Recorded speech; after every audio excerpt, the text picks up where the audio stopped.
Infra show में आपका फिर से स्वागत है।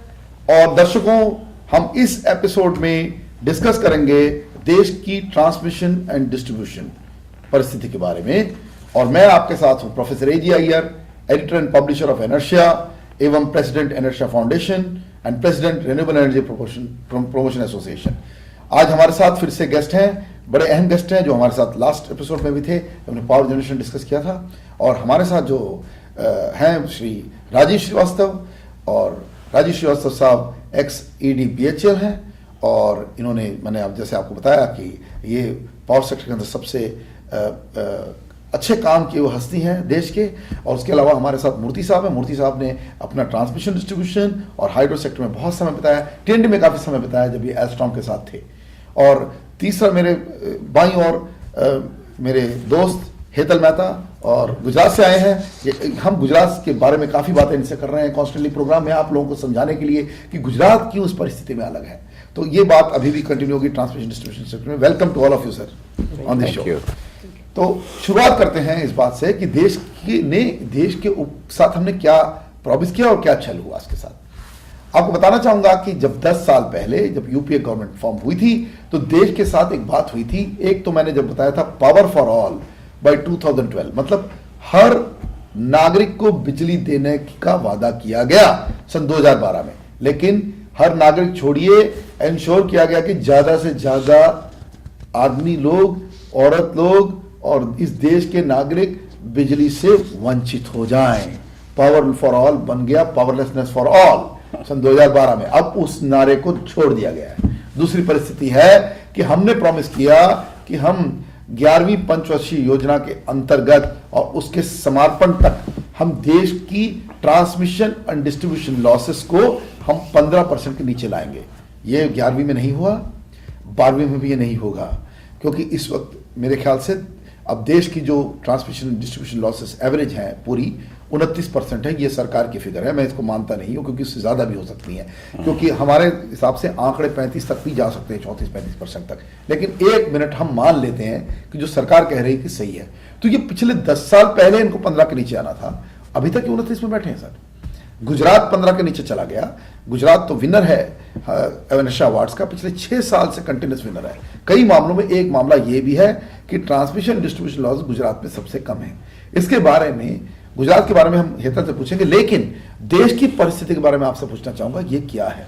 और आप थोड़ा सा बताइएगा श्रीवास्तव साहब कि बाकी राज्यों का क्या हाल है। गुजरात की हम पूछेंगे हेतल भाई से, लेकिन बाकी राज्यों का क्या हाल है, बोलिए। आपने जैसा कहा यहाँ कंट्री के AT&C लॉसेस, जिसमें कि दोनों चीजें हैं, theft and technical losses. As you said it's close to 30%. The target was to bring it to 15%. और in the 11th plan, in the 11th plan आज हम 12वीं पंचवर्षीय योजना में, 12वीं पंचवर्षीय योजना में है। और आप देखिए तो it is a direct impactor on investment coming into the power sector. बिल्कुल। तो देश में जो पावर सेक्टर में जो निवेश होना चाहिए वो नहीं हो पा रहा है इस परिस्थिति से, श्रीवास्तव जी कह रहे हैं। हाँ, बताइएगा, आगे बताइएगा सर। जो हमारे ये लॉसेस के बारे में बताइएगा। आपने कुछ स्टेट्स की का जिक्र करिए जिनको बहुत बुरी हालत है। स्टेट वाइज आपने एक फिगर दिया था अभी, गुजरात 15% के आसपास है। हाँ, उससे नीचे ही है। बल्कि as compare to that we have Bihar which is at 47.5%। 47% बिजली की चोरी हो रही है बिहार में। देखिए, बिहार डेवलपमेंट की बात करते हैं, वहां के नेता बोलते हैं कि हमने बिहार को बहुत मतलब उभारा है हर चीज से। परिस्थिति देखिए, आज आपके सामने फिगर है, बैठे हमारे एक्सपर्ट बता रहे हैं 47.5% टीएनडी लॉसेस। मतलब अगर 100 मेगावाट बिजली बन रही है तो तकरीबन 45.7 मेगावाट की चोरी हो रही है। बताइए सर, ये चोरी हो रही है क्या कहें, या टीएनडी नेटवर्क में लॉसेस हो रहे हैं। तो ये तो चोरी कही जाएगी सर। लेकिन ज्यादा नेटवर्क की लॉसेस तो 5-6%। बिल्कुल आप सही कह रहे हैं कि नेटवर्क लॉसेस तो नॉमिनल होते हैं। इसको तो आप थेफ्ट एंड पिल्फरेज नहीं कह सकते सर, टीएनडी नहीं कह सकते, थेफ्ट एंड डेकॉइटी हो जाएगी सर। ये theft and dacoity, my friends, theft and dacoity हो रही है बिहार के अंदर। बिजली की थेफ्ट एंड डेकॉइटी कैसे आएगा ये राज्यों पर? इस तरह की अगर नेतागिरी करेंगे तो कैसे आएगा ऊपर, बताइएगा। मुझे लग रहा है आपने स्टेट वाइज मेंशन किया सिर्फ 2 states, which is Gujarat and Delhi. Delhi, after the privatization of power, have brought down the aggregate transmission and distribution losses to commercial losses to about 15%. ये दो states के अलावा मेरे हिसाब से कोई भी state ने ये objective नहीं fulfill किया, and most of them are at double the figure. They are in the range of around 30%, and as I said, इससे भी ज़्यादा के states हैं, बिहार तो 50% के आसपास ही है. तो यूपी की क्या परिस्थिति है सर? यूपी के कुछ फिगर्स हैं हमारे पास? यूपी का इस वक्त मेरे पास रेडली नहीं होगा, लेकिन मैं बताना चाहूंगा यूपी की भी कोई हालत इतनी अच्छी नहीं है. अगर बिहार की 45% है, यूपी में भी 40% के तकरीबन बिजली की चोरी की जा रही है. ये दर्शकों को बताना चाहूंगा कि केवल बिहार नहीं इस हालत में है, यूपी में भी यही काफी बुरा हाल है. और कुछ और अच्छे स्टेट हैं. मैं मूर्ति साहब के पास जाना चाहूंगा. मूर्ति साहब, तमिलनाडु का लॉस हमने सुना आपसे, जब हम अलग से आपसे बात करते चैनल पे नहीं, तब आपने कुछ फिगर्स बताई थे. तमिलनाडु ने कम किया, इसका बताइए. Tamil Nadu is about 16%. They are doing lot of work on the. लेकिन तमिलनाडु तो 3 साल पहले करीब 22% था, ये 16% पे आ गया. यस, तो मतलब बड़ा अच्छा काम हुआ है मतलब तमिलनाडु में. Very good work has been done in Tamil Nadu, which is being accepted by even the financial institutions which are able to fund the projects coming up in the Tamil Nadu. Andhra का क्या कहेंगे सर? आंध्र के भी कुछ फिगर्स अच्छे हैं? Andhra figures were also comparatively good after they have distributed. मतलब 17-18% के around 17-18% के आसपास है उसका फिगर भी. So these are the states in the south which are doing well. So it's they are coming down. They have problem of the theft has come down heavily in these states. There is no theft virtually, I can say, except the most of the losses will be coming up from the agriculture reforms in these areas. Right. That once they are able to control the agriculture reform for theft on the or overrating, what I call it, if that is controlled, these losses will come down further in these areas from the agriculture sector. So these two states are doing very well for the south. तो हेतल भाई के पास जाएंगे, जो मैंने आपको promise किया था. हेतल भाई, गुजरात में क्या उसने क्या अलग रोटी खाते हैं, क्या अलग आटे की रोटी खाते हैं, कि वहाँ अलग चोरी कम हो जाती है, ये सब कुछ कम हो जाता है? क्या क्या मैजिक क्या हो रहा है गुजरात में? शायद रोटी ही कुछ अलग आटे की है. सही बात है. कौन सा आटा है ये? तो गेहूं तो हम लोग भी सब वही खा रहे हैं. यही आटा हमें पूरे देश में उगाना है, खाना है, खिलाना है. देखो, सबसे पहले जो हम बात कर रहे थे, अगर मैं बात करूं तो गुजरात में जहां से मैं आ रहा हूं, मेरे प्रोविंस में, the TND losses is one of the, you can say minimum. 2 minute कहना चाहूंगा दर्शकों, ये सूरत शहर से आते हैं. सूरत शहर इस वक्त देश का सबसे वेल प्लान्ड, सबसे साफ सुथरा और सबसे न्याय स्वरूप और न्याय को मानने वाला शहर माना जाता है. सूरत से बताइए. चलिए सर. तो मेरे जो डिस्कॉम है दक्षिण गुजरात वीज कंपनी लिमिटेड, आज उसका TND इज अराउंड 9.37%. बिल्कुल सबसे लोएस्ट देश में दक्षिण गुजरात वीज कंपनी लिमिटेड, जो कि सूरत पे बेस्ड दक्षिण गुजरात की डिस्कॉम है, मतलब उसकी वितरण कंपनी है, उसके अंदर 9.37% का TND लॉस, डिस्ट्रीब्यूशन लॉसेस है, TND नहीं, डिस्ट्रीब्यूशन लॉसेस है. और ये सबसे लोएस्ट डिस्ट्रीब्यूशन लॉसेस रिकॉर्ड किए गए देश में. ये कह रहे हैं. और जो आगे की हम बात कर रहे हैं, तो वहां के जो ऑफिसर्स है, वो चाहे वो पॉलिटिशियंस हो, चाहे कोई भी हो, उसको अंदर करने में डरते नहीं है. बिल्कुल सही कहते हैं कि गरीब आदमी का अमीर आदमी हो, चोरी करे, अगर नेता चोरी करे तो उसको अंदर डाल दिया जाएगा. ये कह रहे हैं हितल भाई. हितल भाई, ऐसा कुछ हुआ था या ये खाली बातें हो रही हैं? ऐसा हुआ है? ऐसा पास्ट में हुआ है, और उस टाइम पे न कोई पॉलिटिकल विंग ने भी उनको छुड़ाने की कोशिश की. मतलब अरेस्ट हुआ, वारंट इशू हुआ, अरेस्ट हुआ, उसके ऊपर न्यायिक कार्यवाही की गई. बिल्कुल. और जब पैसा दिया गया तब बिजली वापरने दिया गया. सही है, बिल्कुल. सुनिए दर्शकों, जब गुजरात में एक मंत्री लेवल के पर्सन ने चोरी किया, हम नाम नहीं लेना चाहेंगे, वो भी नहीं लेना चाह रहे, लेकिन जब हुआ तो उसके ऊपर रेड हुआ, कोई सपोर्ट पॉलिटिकल नहीं मिली, ऑफिसर्स ने बिल्कुल हिम्मत से उनके साथ कार्रवाई करी और रिकवरी करी. ये बात दूसरे स्टेट्स में भी होना चाहिए. अपार्ट फ्रॉम दैट, अच्छी खासी टेक्नोलॉजी का यूज का हमने ऑलरेडी प्लान किया है वहां. सो मिनिमम जो ट्रांसमिट एंड डिस्ट्रीब्यूशन लॉस है वो कैसे कम हो, उसके ऊपर पूरा फोकस पूरी डिस्कॉम का है आज की तारीख. इसमें हम एक बात बोलना चाहेंगे, गुजरात पहला स्टेट था जिसने फीडर मैनेजमेंट और फीडर बाइफरकेशन जो किया, जो कि सिंगल फेज सप्लाई की. इसके बारे में थोड़ा बताइएगा कि ये गुजरात पहला स्टेट था जिसने किया, उससे काफी फर्क पड़ा. नहीं, डेफिनेटली फर्क पड़ा. यही टेक्नोलॉजी का अगर हम यूज करें तो उसमें फर्क पड़े ही. Now see again we will talk in some other day also about the smart grid technology और व्हाटएवर. वो तो फ्यूचर है. हाँ, वो तो हम जान रहे हैं. उसमें भी अभी क्या है, लेकिन हम बिना इसके भी आईटी से भी हम गुजरात कर सकते हैं. That is telecom lines are already there. So we can use that line, internet connection. See, now some feeder is in a remote area like Awadang and sitting in the Surat, they are able to monitor what is going there.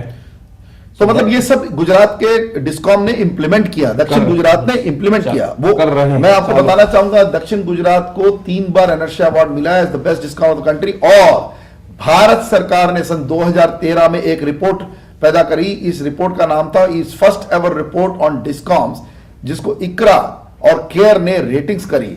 ये सभी discoms की rating करी और ये first ever integrated रेटकॉम और discom थी। उसमें पहले 4 यूटिलिटी जो कि A+ रेटेड थे, केवल वही 4 यूटिलिटी थे, चारों गुजरात के थे।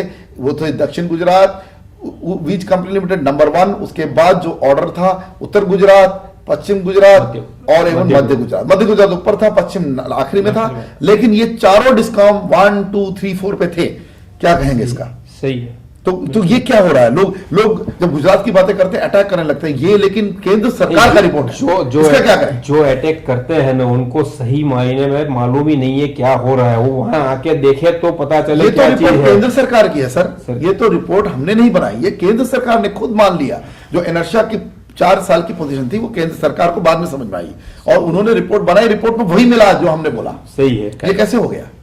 क्या बताइएगा राजीव जी, क्या आप भी जूरी में बैठ रहे हैं, हम लोग देख ही रहे हैं इस चीज को, तो ये मानने बहुत समय लगा और इस शर्म आ रही है मानने में। ये तो बिल्कुल जाहिर है प्रोफेसर अय्यर कि आपने जैसे इनर्शिया में you evaluate the various discoms and then come to a conclusion. उसका असर क्या है? After all, the DISCOM is supposed to meet the needs of the industry, the need of the agriculture and need of the domestic consumer. The outcome is that if you see the power deficit country-wise, और मेरे पास 12-13 के figures हैं, बिहार का deficit 22.5% deficit. In other words the public doesn't get that much. हाँ, मतलब ये भी आप बेस लोड के डेफिसिट बता रहे हैं, पीक डेफिसिट नहीं है ये। हाँ, ये पावर डेफिसिट, एनर्जी डेफिसिट है। बिल्कुल, मैं समझ रहा हूँ। Maharashtra is about 7%. Delhi, which is the capital of the country itself, is about 5% in 12-13. Maybe it has the figures have undergone some changes. In 12-13, the only state which was surplus was Gujarat. Right. It's a direct outcome of how you manage your DISCOMs. Absolutely right. If you see the profit of these utilities, as against a loss of almost 1300 crores, 2011 के figure हैं। I may be allowed some variation plus minus. इस वक्त मैं दर्शकों को बताना चाहूंगा कि देश के डिस्कॉम्स की एक्यूमुलेटेड लॉसेज तकरीबन 5 लाख करोड़ तक पहुंच चुकी है। हाँ। बहुत विफल परिस्थिति है। बोलिए। और 1 साल के मैं आपको लॉसेज बता रहा हूं 2011 के। समझ गया। हो सकता है इस वक्त थोड़ा सा उससे वेरिएशन हो। बिहार के जो लॉसेज थे दैट वाज 1350 crores रफली। Maharashtra was about 900 crores losses.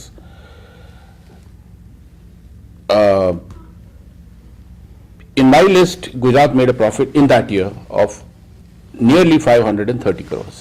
Great. So, in fact, I want to tell here, in fact, I want to just interject here, कि Gujarat has been making constant profit in its DISCOMs for the last 5 years, average profit. Maybe, I would say, if we take individually, maybe some DISCOMs are making losses, but the overall Gujarat scenario is profitable. Yeah.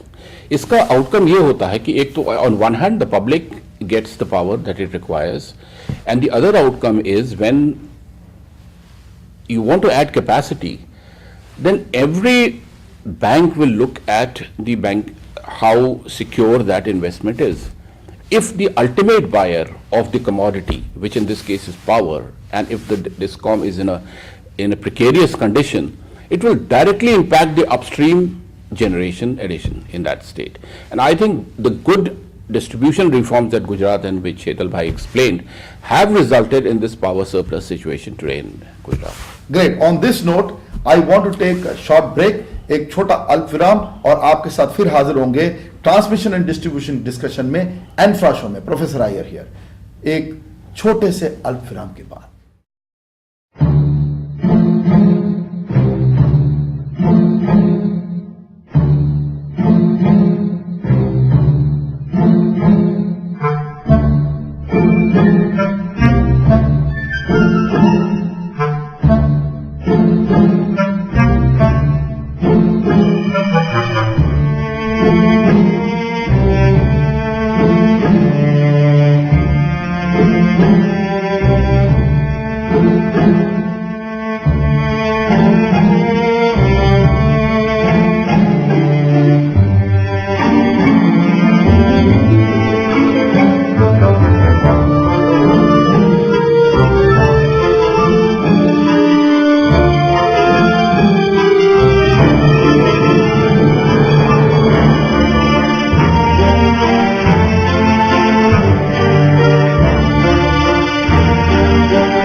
Welcome back दर्शकों, एंफ्रा show के इस episode में जो कि transmission and distribution sector के बारे में हम चर्चा कर रहे हैं। हमारे साथ एमिनेंट गेस्ट है राजीव श्रीवास्तव जी, पीवीएसएन मूर्ति जी और हेतल मेहता। हम जारी रख रहे हैं इस डिस्कशन को और हम उस मुद्दे से आगे निकलते हुए कहना चाहेंगे, अब हमने डिस्कॉम्स की बात की, लॉसेस की बात की, हमने स्टेट्स की बात की, हमने एक्यूमुलेटेड लॉसेस की बात की कि देश के सभी डिस्कॉम्स की टोटल एक्यूमुलेटेड लॉसेस इस समय 5 लाख करोड़ तक पहुंच चुकी है और सरकार इस लॉस को कभी भरपाई नहीं कर पाएगी। ऐसी परिस्थिति में सरकार है और इन डिस्कॉम्स को, जैसे राजीव जी कह रहे थे कि इनको कोई फंड नहीं करेगा और जो फंड नहीं करेगा आम नागरिक को बिजली देने का काम भी ये डिस्कॉम नहीं कर पाएंगी।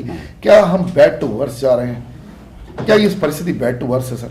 इन दैट सेंस यस, जो भी हमने टारगेट्स, आपने 11 प्लान से शुरू किया था, तो जो टारगेट्स हम लोगों ने सेट किए थे वो क्यों नहीं अचीव हो रहे हैं? यही कारण यही है कि अगर the end point of electricity where it passes from the utility to the consumer, which is the DISCOM, unless वो रिफॉर्म किया जाएगा, आप कितना भी जनरेशन कर लिए, अगर आप 50% उसमें से अनबिल्ड पावर हो रही है आपकी, तो कितना भी आप जनरेशन कर लेंगे, you will never have a healthy electricity system in the country.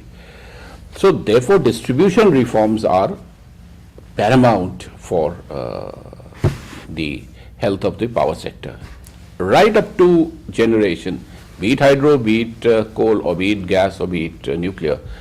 But ultimately, the buyer has to pay the supplier, which is the DISCOM. नहीं, आपकी बात बिल्कुल सही है, लेकिन हमने जो देखा है इसकी पॉलिटिक्स इतनी खराब है, जो इकोनॉमिक्स की जगह जो पॉलिटिकल सिचुएशन है। अभी हमने दिल्ली में देखा, जब आम आदमी पार्टी में केजरीवाल जैसे लोग जो मुख्यमंत्री बने उस समय अपनी पावर का एकदम मिसयूज कर रहे थे। उन्होंने कहा कि हम 50% डिस्काउंट दे देंगे, फिर बड़ा बेवकूफ बनाया लोगों को, हम तो 50% केवल 300 यूनिट के जो कंज्यूमर्स उनको दिया। ये बात नहीं कही गई और पहले जो कहा गया कि हम आपकी बिजली के बिल 50% कम कर देंगे। मेरे को समझना मूर्ति साहब से, जो दिल्ली में रह रहे हैं, नोएडा में रह रहे हैं, कि इस तरह की बात कह के, चाहे वो पढ़े लिखे पॉलिटिशियन जैसे केजरीवाल हैं या कोई दूसरे अनपढ़ हैं या कम पढ़े लिखे हैं या समझते हैं, जो इस तरह की जो पावर पॉलिटिक्स कर रहे हैं कि पब्लिक को फ्री बिजली दे देंगे, सस्ते बिजली दे देंगे, इसका क्या करें? इतनी बड़ी लॉसेस डिस्कॉम कर रही हैं और दूसरी तरफ इस तरह की बातें कर रहे हैं। This is one of the major mistakes of a political party like AAP. What you're calling the AAP has gone beyond the limitations of understanding the balancing of when you produce something, you buy something, you have to pay for it. If you're going to the market, you buy a vegetable, you pay it. So the need by the politicians to make everybody understand when they're buying something, they want some facility, they have to pay for it. You see, this is one of the biggest mistakes which has happened in this country. If you want to control, one is the theft. Theft is the control to be controlled by political will. Then only things will happen. The second one is education for everyone, that they have to pay for the water or for the electricity which they are utilizing for their daily needs. And in a state like Delhi and NCR, where if there are amount of power cuts, do you know what is the rate people pay for their running their systems on a DG side? 18 rupees, 19 rupees. Yeah, now it will be 20 rupees. 20 rupees. Diesel price will be up. Can't- You know, imagine अभी जो ये हमारे अगर Russia का जो और इनकी लड़ाई हो जाएगी तो ये पता नहीं भाव 25-30 रुपए हो जाएगा। ये देखिए विश्व की एक परिस्थिति, हमारी इतनी बुरी हालत है इस वक्त, यार on such a thin line कि अगर छोटी सी भी चीज हो जाए तो हमारा इतना नुकसान होगा। भारत देश जैसा देश जिसमें 1.2 बिलियन की आबादी है, 1.2 अरब की आबादी है, उसका सबसे बड़ा नुकसान होगा। तेल की खपत सबसे ज्यादा ये देश कर रहा है और उसका बहुत बुरा हाल होगा। यही बता रहे हैं मूर्ति साहब। जारी रखिए मूर्ति साहब। And with that, you see, if the people are able to pay 80 rupees per unit, why can't they pay the normal price which the government utilities asking So for? why our people are being misled and they are being told 1 or 2 rupees की लड़ाई कर रहे हैं? Absolutely, it's the fight is for 1 rupees, 2 rupees, and the people have been just taken for a ride. That's what the whole thing about it. At the end of the day, it is up to March. For 1st April, the rates are going to be normal. That's what they have been announced for this. Right. And so it's all politics. Right. How to get the votes. It's becoming vote bank parity. But मैं इसमें थोड़ा सा मैं एक थोड़ा दूसरा पक्ष लेना चाहूंगा, क्योंकि हमारी डिस्कशन अब ऐसी हो गई है कि हमें फिर दूसरा पक्ष भी लेना पड़ेगा कि ये तो ठीक है, अभी टाटा जैसे अच्छी कंपनियां हमने भी इवैल्यूएट किया कि जो केजरीवाल बोल रहे हैं वो तो कंप्लीटली दाएं बाएं बोल रहे हैं, क्योंकि उन्होंने टाटा को चोर बोला, रिलायंस को चोर बोला, लेकिन एक रिलायंस के बारे में बोलना पड़ेगा, वो आपके साथ ये डिस्कशन करना पड़ेगा, क्या ऐसी बात नहीं है कि रिलायंस थोड़ा लेस ट्रांसपेरेंट है और अपने एरिया में थोड़ी प्रॉब्लम आ रही है? हेतल भाई, इसमें हम हेतल भाई को सुनेंगे कि इनका क्या कहना है। देखिए, ये बात हमें सोचनी चाहिए कि ये सारा का सारा जो आक्रोश है बम्बई में हुआ, दिल्ली में हुआ, और कुछ ऐसी बातें होंगी, कुछ कंपनियां हमारी ये मोनोपोली में नहीं है, क्योंकि हम बोले कि प्राइवेटाइज कर दिया, लेकिन जो टाटा है टाटा ही बेच रहा है, जहां रिलायंस खड़ा है रिलायंस ही बेच रहा है। कंज्यूमर को चॉइस किधर है बताइए? टेलीकॉम में आज मैं मोबाइल सर्विस लेना चाहूं तो मैं नंबर ट्रांसपोर्टेबिलिटी कर सकता हूं, मेरा मीटर कोई ट्रांसपोर्टेबल नहीं है। क्या ये बात क्रिटिसिज्म नहीं आएगी क्या हमारी? नहीं, वो सही है, ये होना चाहिए। और मेरे ख्याल से इलेक्ट्रिसिटी एक 2003 में हमने ये बात बोली है कि ये कर सकते हैं पोर्टेबिलिटी, लेकिन अभी तक वो ये देश में हो नहीं पा रहा है। क्यों? हम कंपटीशन क्यों नहीं इंट्रोड्यूस कर रहे हैं? क्योंकि it is not, there is no wheel of political wheel चाहिए ये सब करने के लिए। अगेन हेतल भाई पॉलिटिकल गवर्नेंस में आ गए। देखिए आपको बड़ी इंटरेस्टिंग बात कह रहा हूं, क्योंकि मैं ये सवाल इसलिए पूछा कि सूरत के अंदर एक प्राइवेट डिस्कॉम जो कि आप हैं और उसी एरिया में डीजीवीसीएल है, तो इनके साथ कम से कम समानांतर कंपटीशन तो नहीं, अपने अपने एरिया है, परंतु एक तरह का आदान प्रदान, एक तरह का समझना कि किसकी भाव कितने, तो एक तरह से एक प्रेशर तो है बिल्कुल है।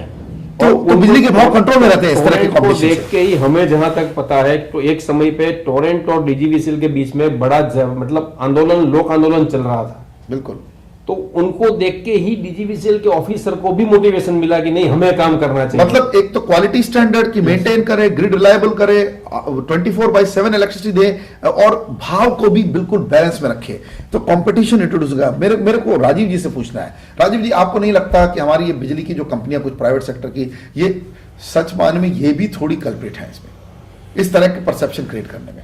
रिलायंस का केस तो बहुत इंटरेस्टिंग है, क्योंकि इनके इलेक्ट्रिसिटी मीटर फास्ट है ये बोली जाती है, और हमें भी पता है कि इलेक्ट्रिसिटी मीटर्स को किस तरह से कैलिब्रेट किया जाता है, क्या होता है। मैं अभी इस प्रोग्राम में नहीं ये बात कहना चाहता, क्योंकि मीटरिंग पे हम पूरा एक एपिसोड लेना चाहेंगे, लेकिन ये सारी बातें आ रही हैं मार्केट में। There is no third party audit की, अगर मैं कंज्यूमर हूं, आप सप्लायर हैं ऑफ इलेक्ट्रिसिटी, अगर हमारा डिस्प्यूट हो तो थर्ड पार्टी ऑडिट नहीं अवेलेबल है, न्यूट्रल। राइट, बताइए इसका क्या करें? डिस्कॉम्स के और प्राइवेट डिस्ट्रीब्यूटर के इश्यूज